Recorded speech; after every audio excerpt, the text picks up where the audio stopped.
a special meeting with a closed session yesterday. After that closed session, council had the pleasure of appointing Donnie Williams as our permanent police chief. However, we also held open yesterday's session until today in order to address another personnel matter that is anything but a pleasure. In the closed session, council was briefed and discussed the termination of 3 employees. Council was asked to concur with the manager and chief's recommendations that the reasons for the termination should be publicly released, as doing so is essential to maintain public confidence in the administration of this city and our police department. City Council is now back in session to vote on concurring with the release of that information to the public. For the record, Councilmember Kevin O'Grady was not present in the closed session, but has received the information package that the rest of council received and was briefed individually by the chief this morning. He is ready to participate in this vote. Is there a motion pursuant to North Carolina General Statute 168-168C7 to find that the public release of the personnel information outlined in the manager's written termination, a document that is public record that shall be attached to the minutes of this council meeting and that shall be available for public inspection, is essential to maintain public confidence in the administration of the city and our police department, and to concur with the manager and chief's request to do so publicly release that information. Do I have a motion? I moved. Hold on. Before we do that, could I please also have a roll call for the record, since we all have everybody? Mr. Barnett? Here. Mayor Pro Tem? Here. Councilmember O'Grady? Here. Councilmember Spears? Here. Councilmember Rivenbark? Here. Councilmember Anderson? Here. Okay, everybody's here and accounted for. So may I have a vote on that particular motion? Aye. Okay, Mayor Pro Tem makes the motion. Do I have a second to that motion? Second. Second by Councilmember O'Grady. All in favor of that motion, please indicate by saying aye. And I will Aye. take it individually. Hold on, we'll take it individually. Councilmember Barnett, how do you vote? Aye. Mayor Pro Tem? Aye.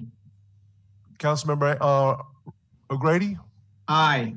Councilmember Rivenbark? Aye. Councilmember Anderson? Aye.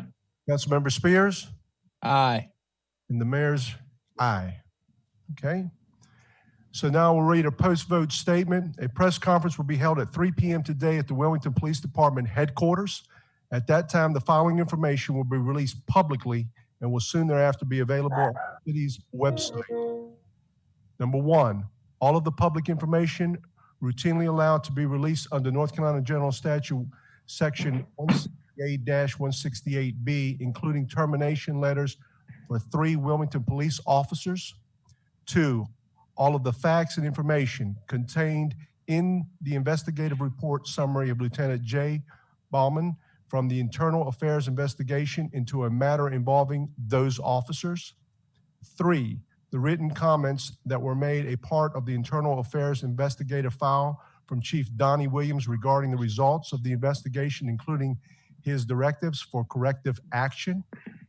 4, Chief Williams' position on whether the 3 terminated officers should be eligible for rehire by the city at any point in the future. And 5, the position of the city and the Wilmington Police Department with regard to the release of any audio/video documentation of the incident that gave rise to this investigation. With this business, we now— Mr. Mayor? Yes, sir. Mr. Mayor, I do apologize. Before you move to adjourn this meeting, I would just like to make council aware that the attorney for the officers involved has approached a judge, and that a hearing was held beginning at 12:15 today.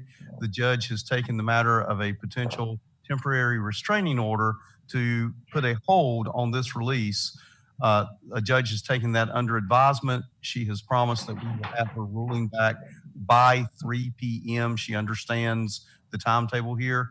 Until that ruling is out, I would ask council to absolutely treat all of this information as confidential and not release it or confirm it to anyone. And then once the judge's order is given us, I will advise you as to what it says. If she refuses to issue the TRO, as they're called, then it will move forward just as it has been discussed. If she in some way conditions it or delays the release of information, then we certainly must follow the judge's order, and we will respect that. Any questions? Mr. Mayor, it's yours. Okay. With this business now concluded, we stand adjourned.